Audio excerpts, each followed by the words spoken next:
Bismillahirrahmanirrahim. Assalamualaikum warahmatullahi wabarakatuh. Alhamdulillahi wa kafa. Wassalatu wassalamu ala rasulillahil mustafa wa ala alihi wa sahbihi wa man wafa wa ba'd. Faya ahbaballahi wa ahbaba rasulihi sallallahu alaihi wasallam. Usi nafsi wa iyyakum bitaqwallahi faqad fazal muttaqun. Fala tamutunna illa wa antum muslimun. Faqala ta'ala Ya ayyuhalladzina amanu taqullaha haqqa tuqatih wa la tamutunna illa wa antum muslimun. Saudara-saudariku, alhamdulillah kembali kita diberikan kesempatan oleh Allah Subhanahu wa taala untuk menjalani kehidupan kita di hari ini.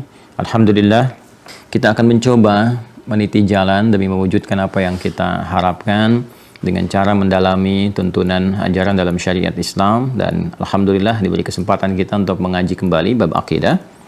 Telah kita tuntaskan di pertemuan yang lalu satu dari 6 simpul penguat akidah, 6 simpul yang menjadikan kita lebih meyakini, lebih kuat tanpa ragu terhadap segala yang disampaikan dalam risalah Islamiyah, risalah keislaman yang membimbing kita menjadi hamba Allah yang lebih baik. Di antara 6 simpul itu yaitu mengenal Allah Subhanahu wa taala, ini yang paling pokok dan menjadi wajib bagi setiap muslim untuk mengenal Rabbnya, mengetahui dengan baik sehingga dapat berinteraksi dalam rangka beribadah kepada Allah dengan interaksi yang sempurna, dan juga mengetahui dengan ilmu bagaimana cara memohon kepada Allah, mengatasi segala situasi, dan puncaknya adalah bagaimana menghadirkan sikap zikir, zikrullah, mengingat Allah dalam setiap interaksi kehidupan yang ia alami, baik dengan tatapannya, pendengarannya, tuturnya, langkahnya, dan lain sebagainya yang mencakup sifat dan sikapnya. Karena itu saya berharap teman-teman semuanya mengevaluasi kembali apa yang telah dipelajari, kemudian pelan-pelan ya mengkaji detailnya. Belajar itu butuh kesabaran ya, butuh kesabaran sampai kita betul-betul paham. Ya, jangan kemudian kita terbawa oleh suasana pengen banyak, tapi justru memberikan beban pemahaman yang meningkat, yang dengan itu mohon maaf tidak konsisten kita untuk belajar sehingga pemahamannya sedikit. Nabi lebih menyukai proses belajar yang bertahap tapi matang gitu. Ya, sedikit-sedikit tapi paham, kita mengerti.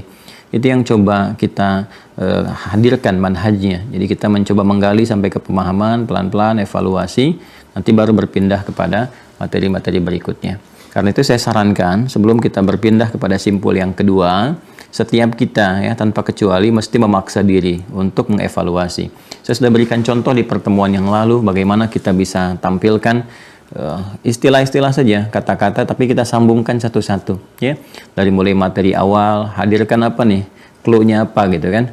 Nah, supaya dengan mengklik gitu ya, dengan melihat itu kita bisa terbawa pada suasana pembelajaran, mengingat kembali ya tentang tentang kita manusia ya, bagaimana anatomi manusia itu seperti apa, kemudian esensi beragama, dari situ muncul din, dari din muncul Islam, dari Islam muncul kemudian 2 aspek utama, iman dengan amal. Lalu kita gali iman itu apa, amal itu apa, untuk menguatkan iman bagaimana, menguatkan amal seperti apa. Lantas ketemu simpul iman, simpulnya ada 6, dalilnya apa di Al-Quran, sampai kemudian pelajari satu persatu sampai dengan tuntas ya. Nah, sekarang kita akan masuki teman-teman sekalian pada simpul yang kedua ya. Masih ingat waktu saya pernah tampilkan di awal-awal jumpa halaman ke-8 tentang definisi iman ya, atau akidah ya, mafhumul iman awil akidah. Kalau saya tunjukkan yang ada di halaman 8 nih, yang di sini ya. Ya, halaman 8 di paling kanan ya kalau di kitab. Saya tunjukkan dulu, kita bismillah. Tampilkan angka Hindi sebetulnya ya. Ini yang halaman 8 tulisnya begini. Sebetulnya ini bukan angka Arab ya, ini angka Hindi ya. Yang seperti ini nih. Ya, tuh 2, 3 ya, 4 dan seterusnya. Nah, ini angka Hindi. Angka Arab tuh yang begini. 1, 2, 3, 4. Ini angka Arab. Ya, jangan salah, ini angka Arab yang ini. Ya, nanti termasuk nanti penemu angka 0 siapa dan sebagainya. Cari ya, coba cari supaya dapat belajar lebih dalam. Tidak harus saya kemudian berikan informasi secara menyeluruh, tapi saya ingin Anda coba mencari sampai menemukan, oh, Masya Allah, ternyata ini kembalinya ke orang Islam. Ternyata begawan pengetahuan yang dahsyat, ahli matematika. Terus lihat biografinya siapa orang ini, bagaimana masa kecilnya. Nanti akan ditemukan yang sangat menarik. Masya Allah, ternyata hafal Quran. Masya Allah ternyata belajarnya luar biasa ya. Nah ini kalau Romawi kan begini ya, 1, 2 ya kan, nah 2 begini, 3 gitu kan, 4 dan seterusnya. Nah ini halaman 8 ya teman-teman sekalian.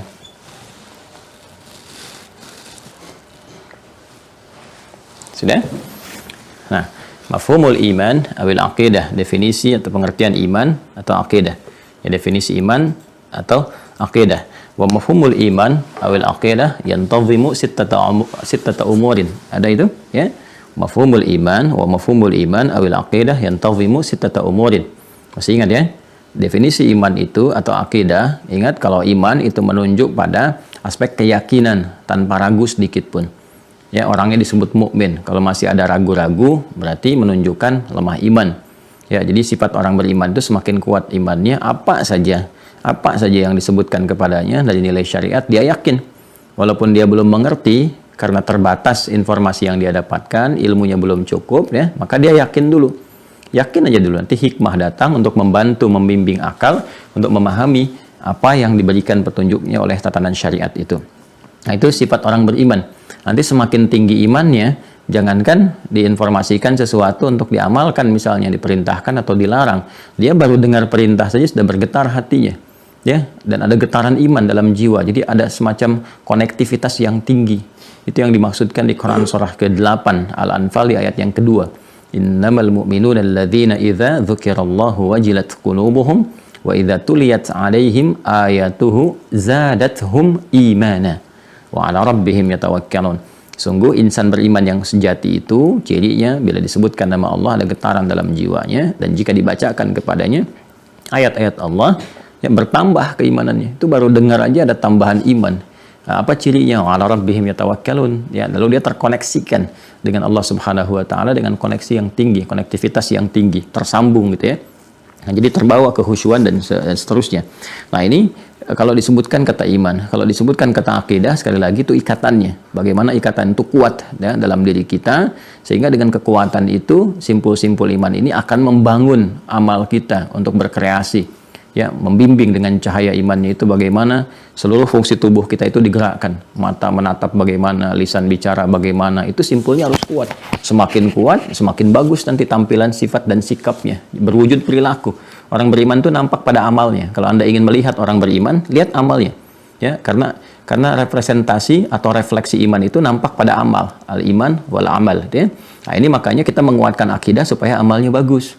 Ya, supaya amalnya bagus. Untuk itulah teman-teman sekalian, Nabi sering mengingatkan ya dalam kesempatan Jumat, tiap pekan atau umumnya ta'lim yang saya sampaikan Ali Imran ayat 102 itu. Ya ayyuhalladzina amanu taqullah. Hai orang-orang yang telah beriman, itu kan baru standar tuh. Amanu kan bentuk jama dari kata amana. Telah beriman, tapi kita harus upgrade ya. Itu dalam bentuk menjadi identitas yang menguat, yang melekat menjadi mukmin. Jadi di Al-Qur'an itu nanti ada redaksi begini. Ya, ini untuk pengayaan sedikit ya. Amanah ya. Begini teman-teman sekalian. Nah, bentuk jamaknya amanu. Ini ya. Amanah bentuk jamaknya amanu. Ini amanar rasulu bima unzila ilaihi min rabbih wal mu'minun, misalnya kan ini Quran surah ke-2 Al-Baqarah misal ayat 285, kan? Jelas ya? Nah, nanti jamaknya amanu ini banyak sekali di Al-Qur'an kita temukan. Ya ayyuhalladzina amanu, ya ayyuhalladzina amanu, ya ayyuhalladzina amanu, gitu kan? Sampai ada penulis kitab menulis judulnya begini, Nidaur Rahman li ahlil iman, gitu kan? Panggilan Allah yang Maha Kasih kepada orang-orang yang telah beriman, gitu kan? Nah, ini membahas ya ayyuhalladzina amanu, gitu kan? Nah, ini ya ayyuhalladzina amanu kutiba alaikumus shiyam, ya ayyuhalladzina amanu la yaskhar qaumin qaum, ya ayyuhalladzina amanu kutiba alaikumul qisas, dan sebagainya. Ini. Nah, ini verb, bentuknya kata kerja, verb. Ya, kata kerja, ya, fi'il.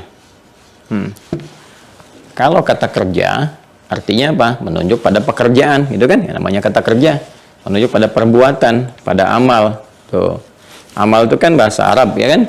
Ya, terjemahannya kan perbuatan. Makna dari amal itu perbuatan, pekerjaan. Dari kata sendiri, dari diksinya saja, Allah sudah memberikan kesan kepada kita bahwa ketika Anda sudah mengatakan beriman, amalnya apa untuk membuktikan keimanan itu? Apa pekerjaan Anda, amal Anda yang menunjukkan bahwa Anda itu telah beriman? Gitu kan? Makanya Allah Subhanahu wa taala meminta kita untuk berkomitmen membuktikan. Ya, ketika dipanggil, "Hei orang-orang yang telah beriman, hei orang-orang yang telah menyatakan beriman, ayo buktikan imanmu." Ya, melalui apa? Melalui amal. Ini makanya bentuknya kata kerja ini. Nah, karena itu kita bertanya kan kepada Allah, bagaimana cara kami membuktikannya ya Allah? Kami khawatir salah, itu kan, bimbing kami ya Allah, supaya kami beramal sebagai pembuktian iman. Cara menunjukkannya seperti apa? Ya, karena itulah kemudian kalimat-kalimat penyerta setelah kata iman itu menunjuk pada perbuatan yang langsung Allah tunjukkan, yang Allah ridai. Segala perbuatan yang Allah tunjukkan, Allah ridai, gitu kan, perbuatan yang baik disebut dengan saleh. Secara singkatnya demikian. Karena itu disifati dengan amal saleh. Ya, amal saleh. Ya, kalau banyak tinggal jamakan saja solihat, ininya jadi amilu, kan? Karena itu kita temukan kalimat amanu dengan amilus solihat. Misalnya di Quran surah ke 103 Al-Asr, ya. Wal 'asr innal insana lafi khusr illa alladziina amanu wa amilus solihat. Paham ya? Nah, jadi kalau masih bentuknya verb begini, itu masih berbentuk latihan kita untuk pembuktian. Nah, makanya seringkali disebut kalimat-kalimat ini kalimat standar. Jadi standar tuh. Ya, standar sekali. Karena itu seringkali ini beriringan dengan yang pokok, baik terkait dengan pokok ibadah, ya, yang sifatnya ritual, atau nanti yang terkait dengan muamalah misalnya. Muamalah dengan aspek sosial.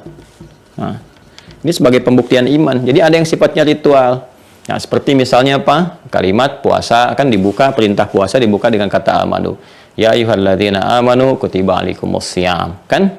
Demikian juga nanti ada yang sifatnya sosial, perilaku kita. Seperti di Quran surah ke-49 Al-Hujurat ayat 11 sampai dengan ayat 12. Ya ayyuhalladzina amanu, saya la yaskhar qaumin qaum. Hai orang-orang yang telah beriman, buktikan komitmen imanmu dengan perbuatan apa? Lisan kamu itu loh, gitu kan? Kalau orang beriman pasti baik, jauhi hal-hal yang kotor, jangan mencela, jangan bikin hoax, jangan gibah.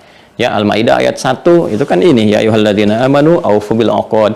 Hai orang-orang beriman, insan beriman itu menepati janji loh, gitu kan? Ya, tepati janji, ya tepati komitmen dan sebagainya. Nah, ini teman-teman sekalian. Nah, nanti kalau kita kemudian terbiasa mengerjakan ini semua konsisten, sehingga nah ini iman ini menjadi identitas yang melekat kuat dalam diri kita. Sudah berbentuk simpul ikatan yang kuat tuh. Jadi kalau kita mau ngikat ini, ngikat iman ini, ya, ingin diikat dengan kuat, maka diikatnya lewat amal ini, lewat ini.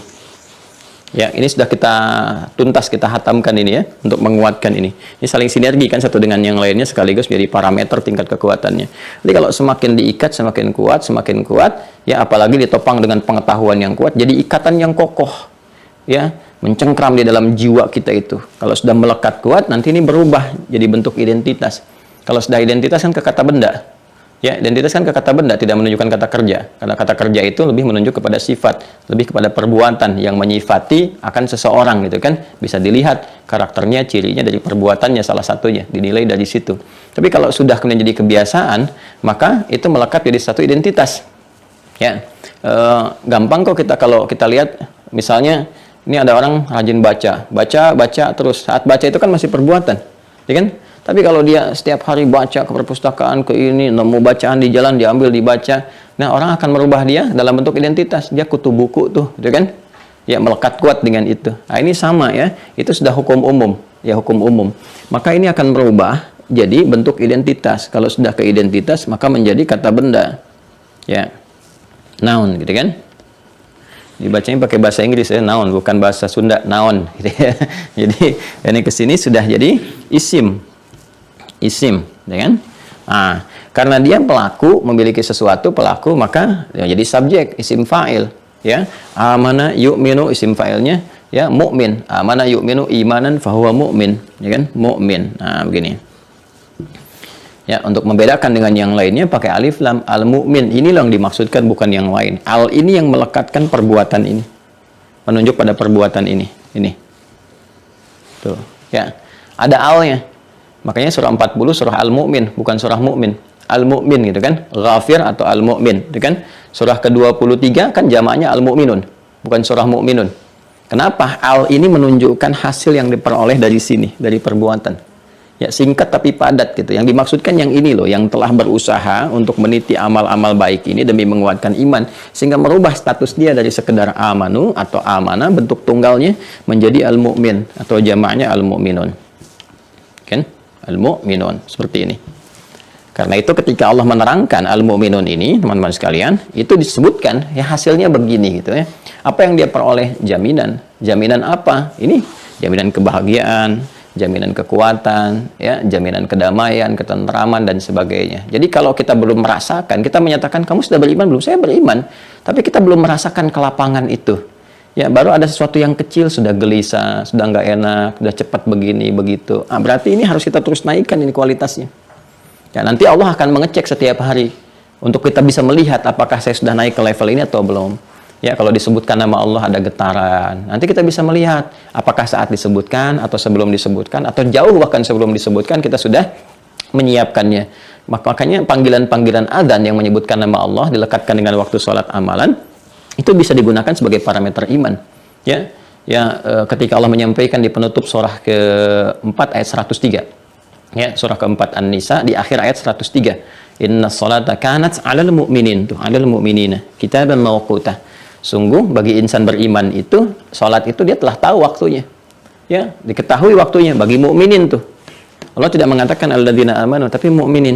Nah, di situ bisa diukur.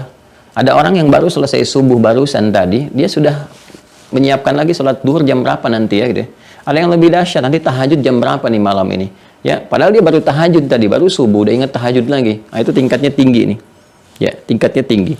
Nah, kalau sudah seperti ini, ya, itu mendapatkan jaminan kebahagiaan yang dipastikan menggunakan tahqiq qad. Makanya ketika Allah menurunkan surah Al-Mu'minun diawali dengan qad. Pasti dijamin. Ya, qad aflahal mu'minun. Tuh. Tidak disebutkan amanu lagi kalau ini masih berproses. Ya, Allah tidak mengatakan qad aflahal ladzina amanu, tapi Allah berfirman qad aflahal mu'minun. Sungguh insan yang beriman yang sejati itu, yang telah berikhtiar, berusaha, kuat dan sebagainya, benar-benar beriman, dijamin oleh Allah pasti bahagia, pasti menggenggam kesuksesan. Kadar kebahagiaan, kesuksesan bisa relatif setiap orang. Bagi seorang ini bahagia begini, begini. Tapi ada definisi yang sejati, yang semua orang merasakan dan mengetahui bahwa itu bahagia. Itu yang sesungguhnya. Apa itu? Sesuatu yang melahirkan ketentraman pada jiwa. Apapun bentuknya. Bagi si A ketika dapat sepeda, tentram. Bagi si B ketika mendapatkan motor, tentram. Bagi si C nggak punya sepeda, nggak punya motor, nggak ada masalah. Ya, yang penting bagi dia misalnya, ya dia bisa menikmati kehidupan dengan nyaman, gembira, tenang, ada orang-orang terbaik di sekitarannya. Nah, ini falah namanya. Ketika digenggam disebut dengan aflah. Siapa yang mendapatkan ini? Mukminun. Ya, apa latihannya? Ayat berikutnya kan di ayat 2 dan seterusnya. Alladzina hum fi shalatihim khashi'un. Amal semua tuh. Ya, tapi amal ini telah menjadi sifat. Coba lihat alladzina hum fi shalatihim khashi'un walladzina 'anil lagwi mu'ridun. Jadi telah berubah ke sini semua. Jadi dia telah terbiasa. Khashi'un itu yang terbiasa menikmati salat, yang terbiasa meninggalkan perbuatan-perbuatan yang tidak pantas, yang terbiasa mengerjakan zakat. Ini sudah jadi kebiasaan. Nah, ini yang kita coba lakukan. Jadi dari pemaksaan positif pada diri kita melahirkan kebiasaan. Ya, bisa karena biasa, ya, dan biasa itu kan harus dipaksa pada awalnya. Pada hal-hal yang positif. Jelas ya?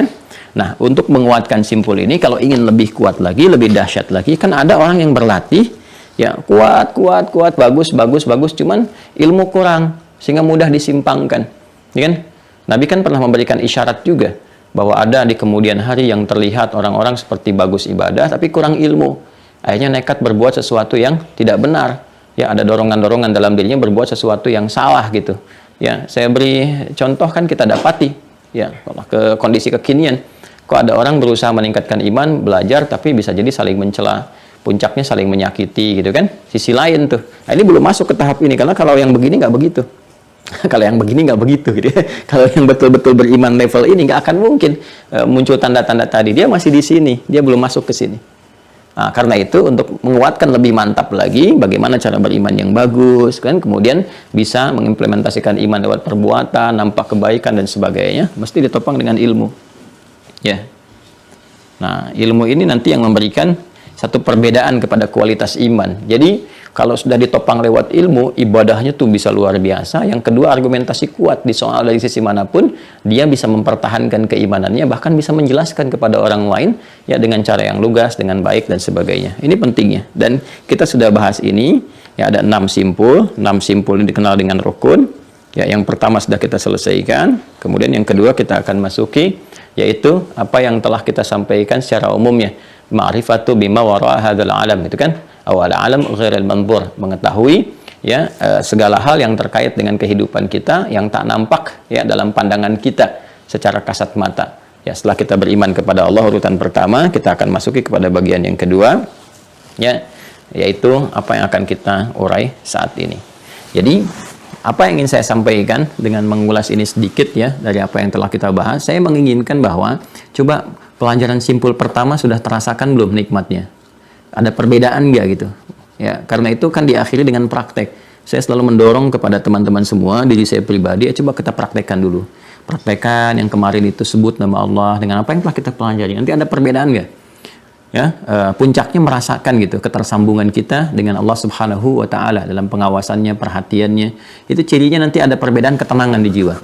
Kan kemarin saya bahas puncak dari pembahasan pertama itu zikir, zikrullah. Nah, ciri zikir yang pertama itu dampaknya ketenangan hati. Di Quran surah 13 ayat 28. Ala bi dzikrillahi tatma'innul qulub. Yakinkan pada jiwamu dengan kamu berzikir kepada Allah, itu ada ketenangan di dalam jiwa, ada kedamaian dalam hati ya. Nah, itu dulu yang didapatkan. Baik, sekarang kita masuk pada bagian yang kedua. Saya berikan sedikit sekali untuk mengantarkan. Allah Subhanahu wa Ta'ala dengan sifat Rahman, Rahimnya, kasih yang sangat dalam, perhatian yang tinggi kepada kita semua, hamba-hamba Allah, seluruh makhluknya, menginginkan kita memiliki percepatan-percepatan, kan? Dalam meningkatkan ketakwaan, untuk merasakan kenikmatan iman. Seperti yang pernah saya sampaikan konsepsinya di pertemuan-pertemuan yang lalu.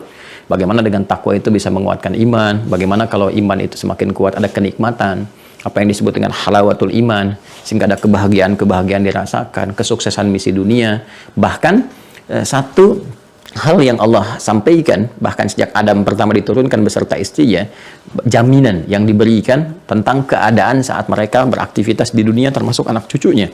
Itu kan jaminannya tenang dan senang. Ya, di Al-Baqarah ayat 38 itu, masih ingat? Ya, Quran surah kedua ayat 38. Ya, qul nahbitu minha jami'a fa imma ya'tiyannakum minni huda. Faman tabi'a hudai fala khaufun 'alaihim wa lahum yahzanun. Sekarang dimulai misi kalian di bumi. Memang kan saat dicipta Adam misinya di bumi, kan? Ya, seperti disampaikan di Al-Baqarah ayat 30. Sudah risalahnya di bumi bukan di langit, kan? Kemudian turun. Saat diturunkan itu, setelah ada pelatihan singkat, diberikan pengetahuan dan sebagainya, turun, disampaikan oleh Allah, bersama dengan kalian turun, aku kemudian dampingkan dengan apa? Dengan hudan, dengan petunjuk. Kalau diikuti petunjuk ini, maka semua tata kelola kehidupan di dunia ini, ya kan? Yang kalian ditugaskan di bumi itu, la khaufun 'alaihim wa lahum yahzanun. Tidak akan pernah merasakan kegelisahan dan kesedihan mendalam. Jadi tidak gelisah itu kan tenang, ya, tidak sedih mendalam, senang. Jadi sebetulnya menjalani kehidupan di muka bumi ini, apapun yang kita kerjakan, itu dasarnya itu senang dan tenang. Nah, cuma untuk mendapatkan senang dan tenang harus dilihat di petunjuk hudan.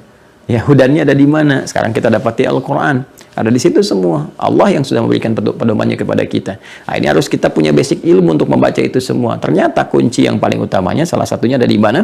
Ya kan? Di pembelajaran-pembelajaran yang terkait dengan aspek-aspek pedoman di Al-Quran. Ini yang jadi ilmu. Para ulama kita, Masya Allah, semoga Allah limpahkan pahala untuk mereka, menghimpun semua itu lewat karya-karya mereka. Ya. Nah, ini puncaknya. Nah, dari situ kemudian, saking rahmannya Allah kepada kita, saking sayangnya, diinfokan dalam Al-Quran, yang petunjuk hidup kita itu. Ya, bahwa Allah kemudian menugaskan ya hamba-hambanya, makhluk yang lain selain manusia untuk mensupport manusia. Ya, mensupport, mendorong manusia, membantu manusia meningkatkan takwa itu.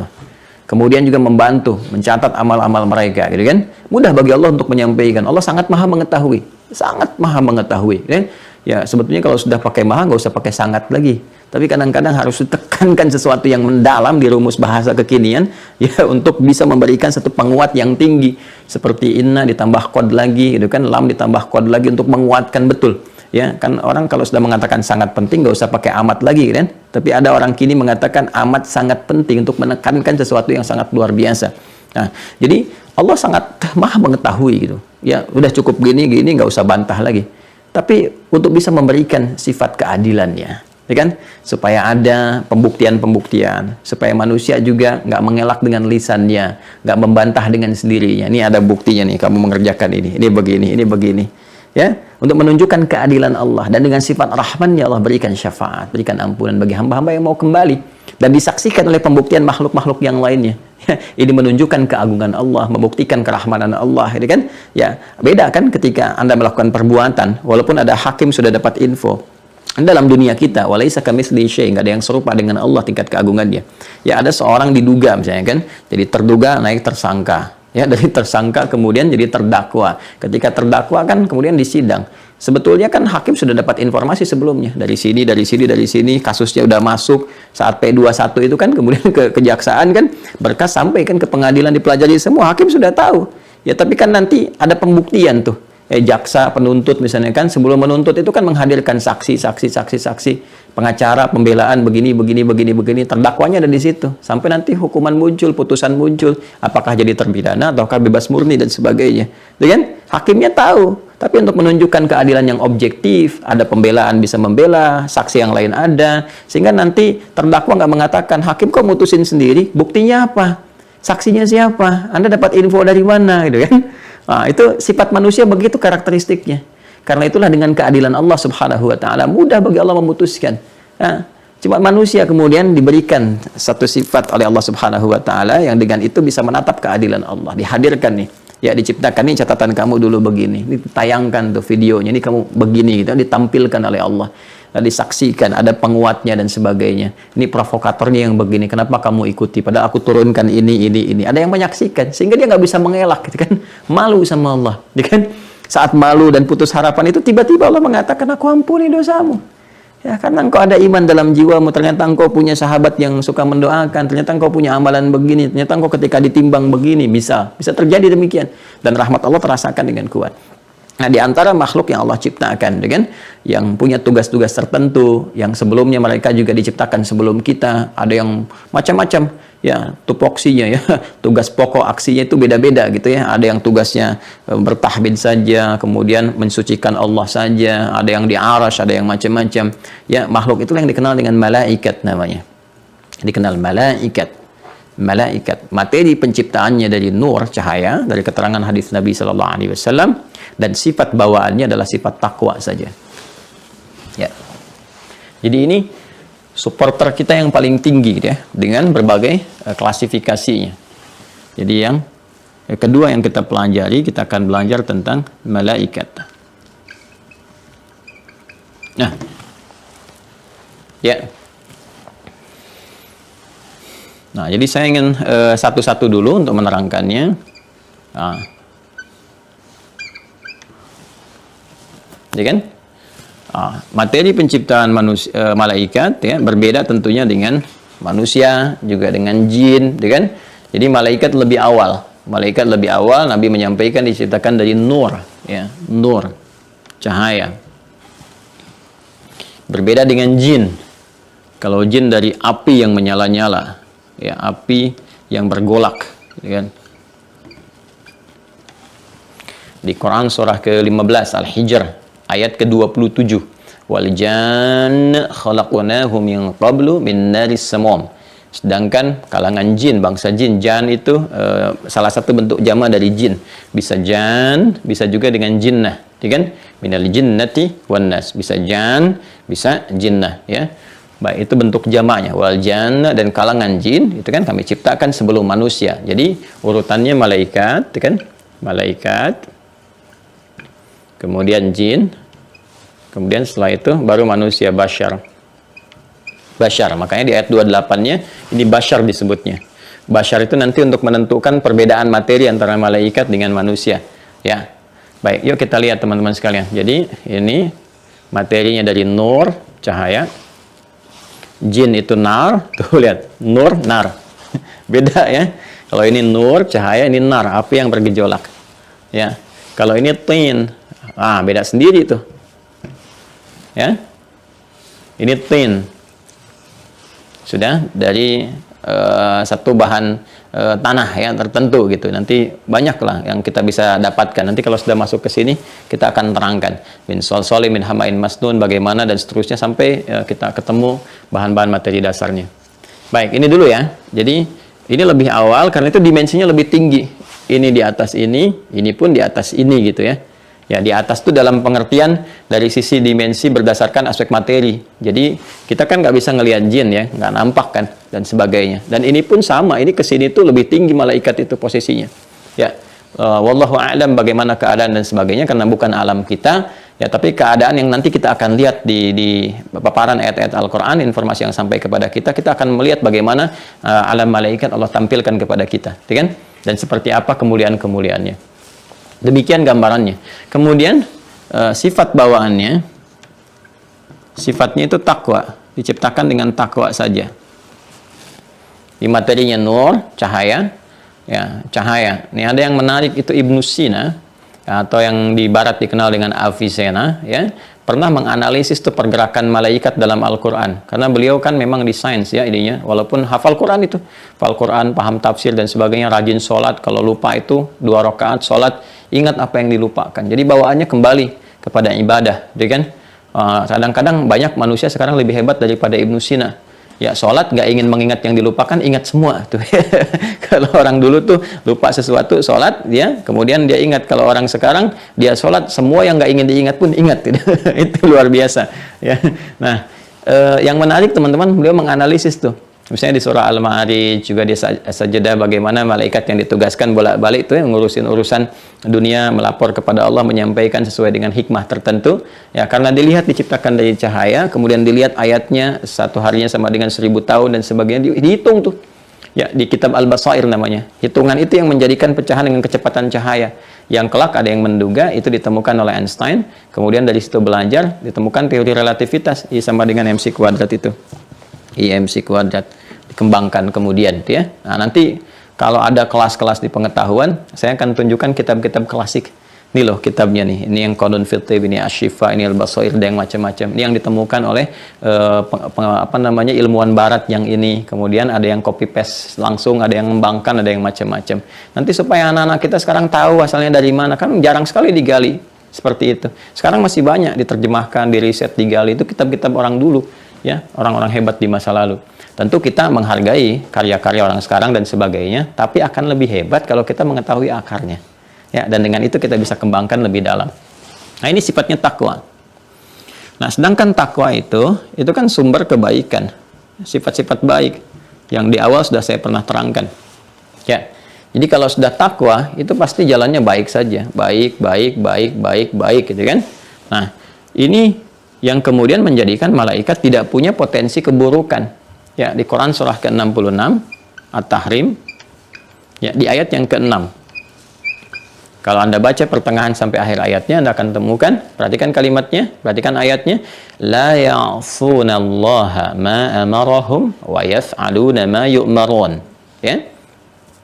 La ya'sunallaha ma amarahum wa yaf'aluna ma yu'marun. Malaikat itu tidak punya potensi maksiat terhadap segala yang Allah perintahkan kepada mereka. Ya, kemudian mengerjakan tugas sesuai tupoksinya saja. La ya'sunallah. Jadi nggak punya bakat salah. Ya, malaikat nggak kenal salah. Lawannya setan, nggak kenal benar. Nanti kita bahas setan dengan tersendiri. Jadi malaikat nggak kenal salah. Jadi di konsepsi Islam, ya kan, baik di dalam Al-Quran disampaikan ya dengan tegas ataupun dalam hadis-hadis Nabi SAW. Jadi malaikat itu nggak punya potensi untuk berbuat salah. Ya, jadi kita nggak mengenal istilah malaikat gagal gitu kan, malaikat gagal, false angel gitu sifatnya. Jadi nggak kita ketahui konsepsi malaikat yang berbuat salah atau sengaja melanggar ketentuan Allah dan sebagainya. Apalagi kalau kita lihat kan kadang-kadang Hollywood itu suka mencitrakan sesuatu dalam bentuk kemudian ya taruhlah cerita film atau apa. Dulu saya pernah lihat tuh ada namanya film Konstantin itu. Ya, Konstantin kan Jibril ya, di situ digambarkan malaikat Jibril kerjasama gitu kan dengan anaknya iblis Lucifer untuk melawan ketentuan Tuhan. Jadi aneh juga gitu kan. Nah, kita berbeda, dalam Islam tidak demikian. Ya, yang Keanu Reeves itu ya saya sih nggak hobi nonton begitu, cuma begitu saya pernah lihat sekilas itu ada, oh ini menarik juga nih konsepsi di keyakinan mana nih, ada malaikat bisa salah gitu kan, bisa kerjasama dengan setan, kemudian dikutuk turun ke bumi, sayapnya patah satu dan sebagainya gitu. Nah, ini hal-hal yang menarik, yang sebetulnya secara logika pun kita bisa bertanya dan menyoal itu semua, ya kan? Nanti di lain waktu kita akan perbandingkan. Nah, saya mau kembali ke sini karena malaikat itu jiwanya takwa, ini sifat bawaan dasarnya itu takwa, maka nggak ada potensi maksiat. Makanya kita nggak pernah mengenal di dalam Al-Quran, dalam hadis narasi-narasi malaikat berbuat salah. Ya kan, saya sering kali mengatakan, bertanya, apakah Anda pernah mendengar malaikat Jibril korupsi ayat misalnya? ya salah menurunkan wahyu. Ya, makanya kita menolak klaim yang mengatakan bahwa ada satu sekte ekstrim sekali mengatakan malaikat Jibril itu salah nurunin wahyu, harusnya bukan ke Nabi Muhammad, harusnya ke Ali bin Abi Thalib. Ada yang begitu tuh, sekte-sekte yang menyimpang, yang penyimpangannya sangat tinggi gitu kan. Hati-hati ya kalau ada yang begitu tuh, ya yang menempatkan seseorang figur di luar batas kemuliaannya, dia mengangkat malah mengeluarkan dari kemuliaan kepada yang lebih buruk daripada itu, ya. Nah, saya ingin ingatkan itu semua teman-teman sekalian. Jadi nggak ada malaikat menurunkan tertukar wahyu, nggak ada malaikat salah cabut nyawa atau telat menunaikan sesuatu. Itu nggak mungkin, ya, karena ada sifat ya la ya'sunallaha ma amarahum wa yaf'aluna ma yu'marun. Nah, dia mengerjakan segala apa yang diperintahkan. Apa yang diperintahkan Allah kepada mereka, tugasnya macam-macam, ya. Nah, cuma bawaan dasarnya ini takwa. Ya, lawan dari takwa kan nafsu, fujur.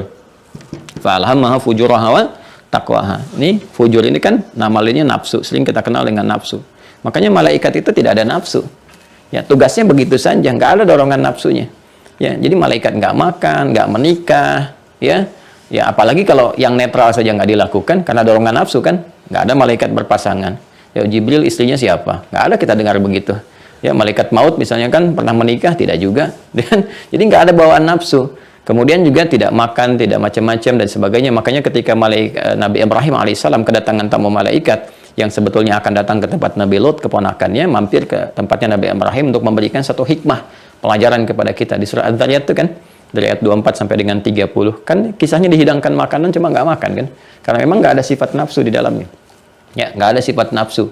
Nah, karena itu untuk yang netral saja tidak mengerjakan. Netral itu dalam arti makan, menikah, minum dan sebagainya, apalagi berbuat maksiat, ya, berdusta, menyalahi ini, menyalahi itu mustahil dilakukan. Ya, karena itu tupoksinya aja, tupoksi, kerjakan apa yang diperintahkan itu yang dilakukan. Nah, nanti kenapa saya bahas ini di awal? Nanti ketika masuk kepada pembahasan Rasul, simpul yang keempat, kita akan paham, oh ternyata ini kenapa Nabi yang diutus kalangan manusia bukan malaikat. Karena memang malaikat nggak bisa ditiru. Ya, sekarang kita mau menikah, mau nyontoh malaikat. Gimana malaikatnya aja nggak nikah? Ta'aruf juga nggak. Apa, Anda pernah dengar malaikat Israel ta'aruf misalnya? Kan tidak. Jadi kita nggak bisa nyontoh. Mau cari makanan nggak bisa, membangun sesuatu nggak bisa. Ya, makanya malaikat nggak ditugaskan sebagai khalifah di bumi. Karena untuk menjadi khalifah itu butuh sesuatu dorongan untuk memakmurkan. Kan? Dorongan untuk berkreasi. Makanya kita lihat bentuk masjid begini, ada yang begini, kan? Sejadah begini, kreativitas. Baju yang kita kenakan begini, prinsipnya menutup aurat, cuman coraknya banyak. Itu malaikat gak bisa begitu. Jadi kalau malaikat ditugaskan di bumi, kaku kehidupan gak akan berkembang, fungsi khalifah gak akan berjalan. Itu kan? Dan kita pun diminta mencontohnya bukan malaikat. Ya, siapa? Nanti Allah akan berikan kepada kita ya satu gambaran lagi saat masuk pada simpul yang keempat setelah kita pada Rasul. Siapa Rasul ini? Nanti kita akan lihat, tuh kan? Turunannya kepada kita. Nah, ini yang dimaksudkan. Nah, hanya kemuliaan malaikat ini karena ada dengan jiwa takwa, lalu mengikat kepada mereka perintah. Wa yaf'aluna ma yu'marun. Apa perintahnya? Macam-macam. Nanti ada ragam jenis malaikat. Ada yang ditugaskannya untuk bertasbih-tasbih aja. Ya, ada yang tasbih takdis, ya, menyucikan Allah, mengagungkan Allah, memuji Allah. Itu yang di Al-Baqarah ayat 30. Ya. Quran surah kedua Al-Baqarah, ya. Quran surah kedua ayat 30. Wa idz qala rabbuka lil malaikati inni ja'ilun fil ardi khalifah qalu ataj'alu fiha may yufsidu fiha wa yasfiku dima wa nahnu nusabbihu tasbih ya bihamdika tahmid wa nuqaddisu lak taqdis.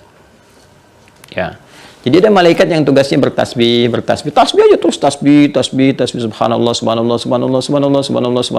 untuk mengagungkan Allah Subhanahu wa taala, ya. Bagaimana menyucikan Allah, mengagungkan Allah, sekaligus memberikan kesan kepada kita. Ya, ini malaikat aja, makhluk yang nggak ada potensi salah, yang sudah takwanya tinggi, masih bertasbih kepada Allah. Tasbih karena itu fitrah makhluk itu bertasbih. Menyucikan, mengagungkan, memuji kepada Rabbnya. Masa kalian yang banyak ada potensi salahnya gitu kan, yang masih bercampur takwa dengan nafsunya, nggak mau bertasbih. Makanya kita dilatih untuk tasbih setelah sholat. Subhanallah, ya. Ada tahmid dan sebagainya. Jadi malaikat itu tugasnya yang itu aja. Ada yang di aras, tugasnya di aras saja. Demikian seterusnya. Dan ada yang ditugaskan langsung oleh Allah Subhanahu wa taala terkait dengan ya tugas pokok kita sebagai khalifah di bumi. Ya, terkait dengan tugas kemanusiaan kita, misi kehambaan kita. Nah, malaikat ini yang penting kita kenal karena terkait langsung dengan tugas-tugas pokok kita, ya. Tugas-tugas pokok kita. Jadi kalau kita kemudian sedang melakukan aktivitas, apa peran malaikat ini terhadap kita yang akan menjadi saksi kita di hadapan Allah Subhanahu wa taala. Dengan ini yang akan membuktikan ini akan membuktikan ini.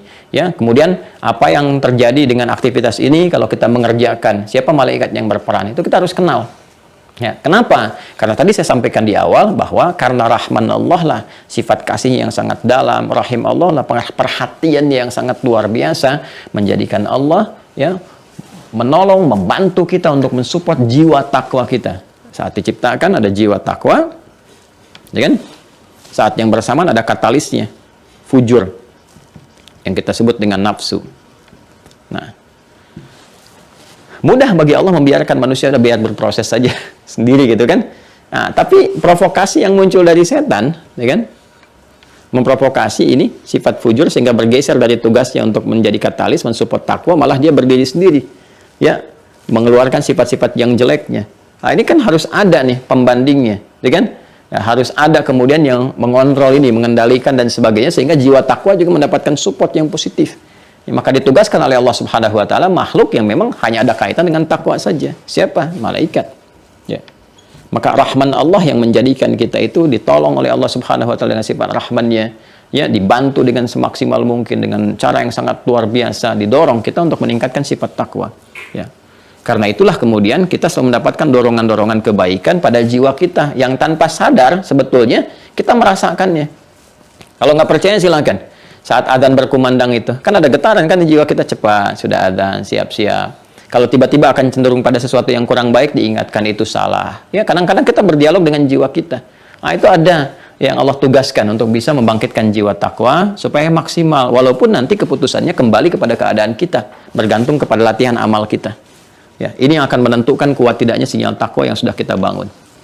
Nah, sekarang kita akan mengenali teman-teman sekalian, ya, di antara malaikat itu yang diciptakan oleh Allah Subhanahu wa taala yang bertugas yang mensupport takwa kita, sekaligus juga memberikan satu gambaran aktivitas kepada kita dengan tugas-tugas tertentu, yang ada yang menjadikan pembuktian kesaksian kita dalam beramal, ya kan? Ada yang ditugaskan nanti saat kita berpindah ke alam kubur, ya, ada yang bertugaskan nanti terkait dengan kehidupan kematian kita diperintahkan oleh Allah, ya, dan sebagainya. Ini akan coba kita turunkan dan bagaimana cara mengenali itu serta lawannya. Ya, paham ya apa yang saya uraikan sampai dengan saat ini? Jadi kesimpulan cepatnya adalah dalam rangka kita bisa menguatkan keimanan kita kepada Allah setelah kita mengenal Allah Subhanahu wa taala, maka Allah menugaskan makhluknya tertentu yaitu berwujud malaikat untuk bisa mensupport semua kegiatan kita yang mampu mendekatkan diri kita kepada Allah Subhanahu wa taala dengan percepatan-percepatan. Nah, yuk kita coba bahas apa itu malaikat, dasarnya bagaimana, ada berapa yang perlu kita ketahui dan seperti apa Al-Qur'an menggambarkan kepada kita. Bismillahirrahmanirrahim. Baik, malaika jama' dari kata malak namanya. Malakun. Malakun. Ya. Masya Allah. Nah, ini materinya penting nih. Saking pentingnya dihapusnya susah nih, ya. Makanya kalau sudah belajar, ya dihapus saja susah. Makanya teman-teman harus serius ya, catatannya itu di review lagi. Ya, malaika tulisannya begini. Malaika. Ya. Kan? Ini bentuk jama' dari kata malakun. Malakun. Sudah? Malak. Jadi ada malik yang memiliki, ada malak, itu beda. Malakun yang diberikan satu kewenangan tertentu, ya, diberikan satu kewenangan, bentuknya satu, ini tunggal, singular, mufradnya. Ya. Ini kalau kita ngaji bahasa Arab ya, dengan kita dalami fikih lughahnya, itu masya Allah teman-teman, kita akan luar biasa menemukan satu kedahsyatan, keistimewaan dalam Al-Quran itu yang nggak kita temukan dimanapun. Yang memang sangat membuktikan bahwa itu firman Allah. Nggak ada makhluk yang bisa seperti itu membuat misalnya atau berkata yang senafas atau bahkan mirip atau mendekati Al-Quran. Nggak. Ya, jauh sekali. Ya, ini dari kata-kata aja kita temukan malik misalnya kan. Malik. Jadi ada malaka yamliku gitu kan. Ada malik. Ada malikun. Malikun, malikun, kan? Kemudian ada malakun, ada mulkun. Tuh, mulkun. Tuh. Ada milkun. Ya. Itu udah beda-beda artinya. Ya. Kalau sudah malikun, yang memiliki segalanya. Raja di raja. Malikun. Ya, mau pakai misalnya bacaannya panjang, kalau kita pakai Hafiz dari Asim, Maliki Yaumiddin. Kalau pakai misalnya Qalun dari Nafi' atau Warsh dari Nafi', Maliki Yaumiddin, raja segalanya, memiliki segalanya. Kan malaka kata kerjanya, punya, menggenggam, memiliki gitu kan, kewenangan dan sebagainya. Pemilik segalanya Malikun. Ya, Malikin Nas, yang menggenggam segala yang terkait dengan manusia, pemilik segalanya. Kekuasaannya disebut Mulkun. Makanya ada surah Al-Mulk. Ya. Kekuasaannya disebut apa? Mulkun. Tuh, Al-Mulk. Ya, Qulillahumma malikal mulki tu'til mulka man tasha. Itu kan, kalaupun kita diberi sedikit aja gitu. Ya, itu pakai dhammah tuh. Dhammah. Dhammah itu yang menghimpun, menggenggam segalanya. Dan dhammah menunjukkan makna banyak. Makanya kalau sudah mengatakan dhammah, gitu kan, menunjuk pada makna banyak. Gitu ya. Beda dengan kalau kita katakan ini kan rafa juga tinggi. Jadi kekuasaan Allah itu tinggi, banyak, menggenggam segalanya. Itu dalam fikih bahasa. Kalau dia menjadi kecil jadi kasrah. Makanya kasora itu pecah, sesuatu yang kecil. Ya, kesuara pun jadi kecil gitu. I jadi A terbuka, U banyak, I kecil. Pecah, kecil suaranya gitu kan. Nah, kenapa perempuan selalu menggunakan harokat kasrah? Karena perempuan cenderung lebih lembut, lebih kecil. Jarang kan ada perempuan ditanya, ibu namanya siapa? Saya Nia, gitu kan? Tidak, Nia, gitu kan? Jadi kita pun agak susah menirunya karena memang seperti itu fitrah karakternya, bawaannya berbeda, gitu kan? Nah, itu kasrah, kecil, gitu kan? Nah, itu dalam kehidupan pun kita bawa begini. Apa yang dimiliki manusia, dipunyai pun itu kecil, makanya harokatnya pakai kasrah. Untuk makhluk milkun, untuk Allah mulkun. Dan itu sudah diserap ke dalam bahasa Indonesia menjadi milik. Milik itu dari bahasa Arab, asalnya milkun. Ya, tapi ingat, ada pesan di dalamnya, harokatnya kasrah. Hei, apapun yang kamu rasa kamu miliki, sebanyak apapun, setinggi apapun kalau jabatan kedudukan, tetap kecil nilainya. Saking kecilnya apa yang kamu miliki itu hancur, kamu butuh perawatan lagi, yang besar jadi mengecil, kedudukan jadi selesai, pensiun, purna, nggak ada apa-apa lagi yang dipegang, karena kecil. Allah yang sempurna tuh, dhammah, mulkun. Ya kan? Jelas ya? Jadi ini sebetulnya pesan ya. Apa yang kamu miliki? Oh, saya memiliki ini, memiliki itu. Sepanjang Anda mengatakan milik, bukan muluk. Ya kan? Makanya ketika ini dibawa ke dalam kata-kata makhluk, ya kata-kata kita kemanusiaan, ini nggak bisa dibawa karena fitrah yang melekat kepada ketuhanan. Ya, coba deh kalau Anda turunkan muluk. Enggak kok, saya nggak muluk-muluk. Ini milik saya, bukan muluk saya. Tuh, itu sudah fitrah manusia. Ketika Anda mengatakan milkun, artinya apa yang Anda miliki, Anda rasa miliki, kecil sebetulnya. Nilainya kecil. Kalau dia tidak rusak, dia tidak mengecil, atau hilang, atau habis sama sekali, atau nggak dapatkan lagi, karena memang kecil, pada akhirnya hancur. Kalau bukan benda itu meninggalkan Anda duluan, Anda yang tinggalkan benda-benda itu. Dan saking kecilnya, Anda nggak bawa ke tempat Anda berpulang. Jadi sekaya apapun manusia sekarang, kalau meninggal, yang nggak akan bawa apapun ke alam kuburnya. Kecuali yang melekat pada dirinya saja. Dia sekarang mau punya private jet, apakah kalau meninggal private jet dan dikuburkan sama dia? Kan tidak. Artinya milkun. Makanya di dalam ilmu nahwu disebut khafad, sesuatu yang rendah, kecil, yang pecah, yang pada akhirnya hancur lebur juga gitu. Termasuk ya yang melekat pada diri kita. Pada akhirnya akan sirna gitu kan. Tapi bagi Allah mulkun. Ketika Allah memberikan satu kewenangan tertentu, ya, satu kewenangan dari apa yang telah Allah kuasai, segalanya dari mulkunnya ditetapkan pada sesuatu, ya, ditugaskan, diberikan satu kewenangan untuk mengerjakan sesuatu, maka yang mendapat kewenangan itu disebut dengan malak namanya. Jelas? Ya, kalau banyak jamaah dijamaahkan, nih kewenangannya ini, kewenangannya ini, kewenangannya ini, kewenangannya ini, ya kan? Maka disebut malaikat jamaahnya. Jelas? Maka kalau kita bawa ke dalam definisi ini baru secara bahasa ya kita gali. Nanti kita akan tunjukkan dari Al-Quran, dalilnya apa, dari hadis apa. Maka kalau kita kemudian bahas dari sini, dari pengertian ini dasar yang paling pokoknya. Malaikat adalah makhluk-makhluk Allah, bentuknya jamak, yang diberikan kewenangan tertentu atas kuasa Allah Subhanahu wa Ta'ala. Jelas? makhluk-makhluk Allah yang diberikan kewenangan-kewenangan tertentu atas kuasa Allah Subhanahu wa taala. Dengan mulkunnya Allah memberikan kewenangan kepada malak, ya, untuk mengerjakan satu hal atas perintah Malik, ya, yang menguasai segala hal. Malik Yaumiddin, Malikin Nas dan sebagainya. Memberikan kewenangan yang mendapati kewenangannya disebut dengan malak, diciptakan langsung dari tingkat tertinggi untuk makhluk, yaitu nur, dengan sifat bawaan takwa yang cenderung pada kebaikan saja. Jelas? Paham ya? Nah, ini. Jadi kalau disebutkan malaikat itu bentuknya jamak. Dia seorang malaikat, salah. Kalau malaikat bukan seorang. Sama dengan mengatakan dia ulama, bukan, salah. Kalau ulama itu banyak, dia alim. Ya, jamaknya ulama, Majelis Ulama Indonesia, artinya banyak orang alim di situ. Banyak orang alim. Alim itu pintar, bagus, ya, baik gitu kan, cerdas dan sebagainya. Nah, ini malaikat, ya, jamak dari apa? Malak. Jadi kalau ada sesuatu yang mendapati satu hal, kewenangan, tugas, gambaran dan sebagainya, gambaran dari sebuah kesempurnaan ini yang berwujud dari sifat takwa, ya, dan memancarkan cahaya-cahaya kebaikan, itu disebut dengan apa? Malak, jamaknya apa? Malaikat. Kadang ini bisa dibentuk dalam bentuk kiasan di bahasa Arab.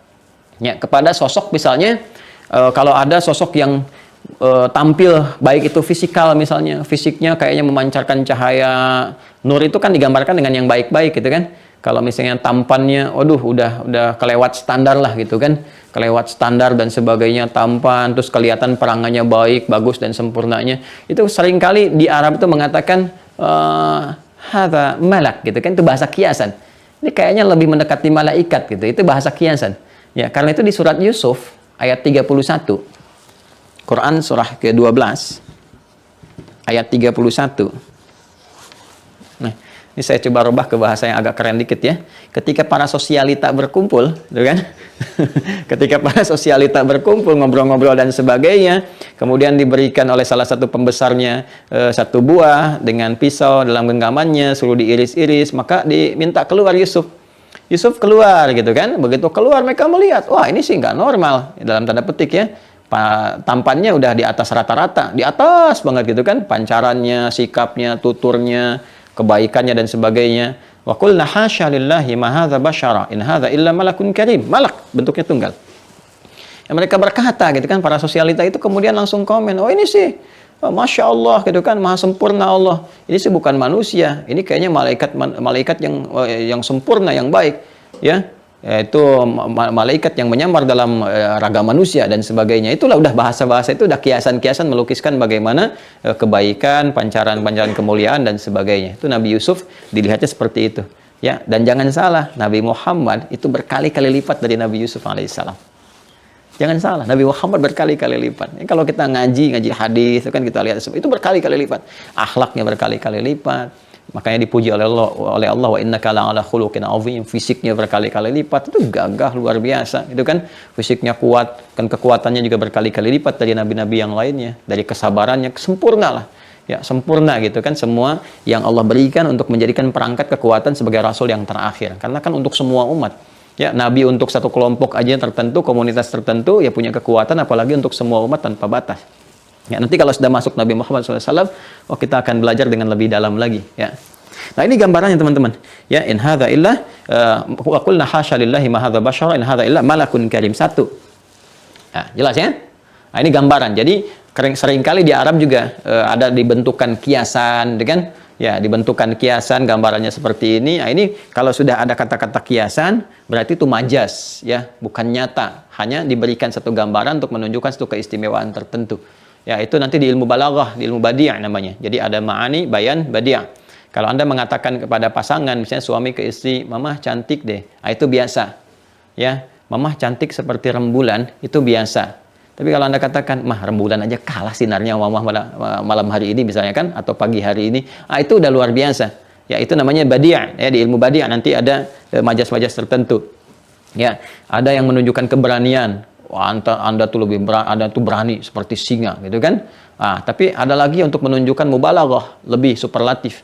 Singa aja kalah sama Anda beraninya gitu ya. Nah, itu ada di ilmu balaghah, nanti masuknya ke situ. Nah, ini malak. Nah, kalau kita sudah paham malaikat seperti ini, dan kita temukan banyak redaksi dalam Al-Quran menunjuk pada malaikat. Seperti di malam Al-Qadar, inna anzalnahu fi lailatul qadar wa ma adraka ma lailatul qadar. Lailatul qadri khairum min alfi syahr. Tanazzalul malaikah, bentuknya malaikah. Berarti malaikat yang turun banyak. Ya kan? Bukan satu dua, berarti beragam kan? Karena ini bentuk tunggalnya malak dan dia diberi kewenangan oleh Allah ya pada satu tugas-tugas tertentu. Ini yang kita kenali. Karena bentuknya jamak, malaikat apa saja? Tugasnya apa? Khususnya tugas-tugas yang terkait dengan misi kehidupan kita di bumi. Ya, pada saat ini. Ya, kalau tugas-tugas yang di langit, ya itu hanya untuk sekedar kita mengetahui, jadi motivasi kita. Yang di langit aja ibadah, masa kita enggak gitu kan? Tapi ada yang langsung terkait dengan aspek kehidupan kita. Ya, yang kalau kita berjalan, ada enggak yang mengiringi, gitu kan? Kalau kita misalnya beraktivitas, ada enggak yang bertugas langsung kaitan dengan kita sampai dengan akhir kematian. Ya, nah ini yang coba kita keluarkan, kita kenali. Sehingga dengan kenal itu kita memahami, oh begini, oh begitu, ini yang harus aku siapkan, ini yang harus aku kemudian jauhi dan sebagainya. Paham ya? Nah, kalau sudah paham, yuk kita keluarkan satu-satu. Masya Allah. Nah, kita coba hapus dulu ya. Satu, teman-teman sekalian. Yuk kita mulai. Kita keluarkan ayatnya ya. Satu, Quran surah kedua, Al-Baqarah. Kita mulai dari bertahap dulu, berurut ya. Quran surah kedua, ayat 98. Kita insya Allah belajarnya akan dalam ya. Akan dalam, karena dalam harus agak bersabar, karena mungkin saya akan membahas beberapa hal yang kita belum dapati sebelumnya gitu. Ya. Nah, kita coba padukan dari sini, keterangannya ulama ini dan sebagainya. Ya. Quran surah kedua, Al-Baqarah, ayat 98. Baik. Satu, nama pertama yang disebutkan dalam Al-Quran, ada ayatnya, Qul man kana aduwwan lillahi wa malaikatihi wa Jibril. Jibril. Ya. Gabriel dalam bahasa Latin, orang barat menamainya dengan Gabriel, ya. Jibril kita menyebutnya, ya kan? Wa Mikail,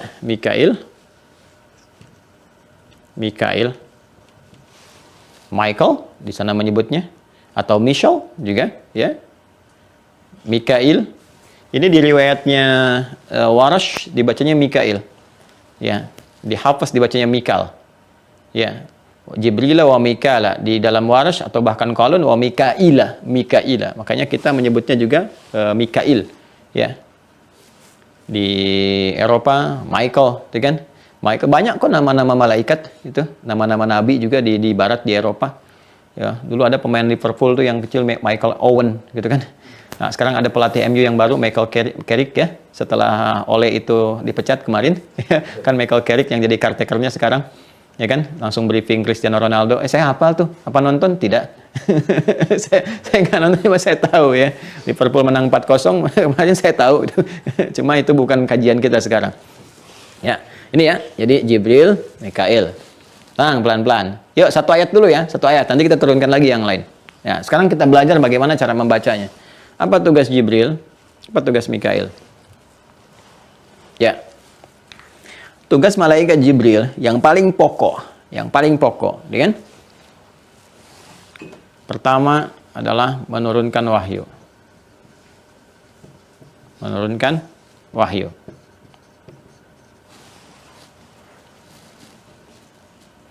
Sudah?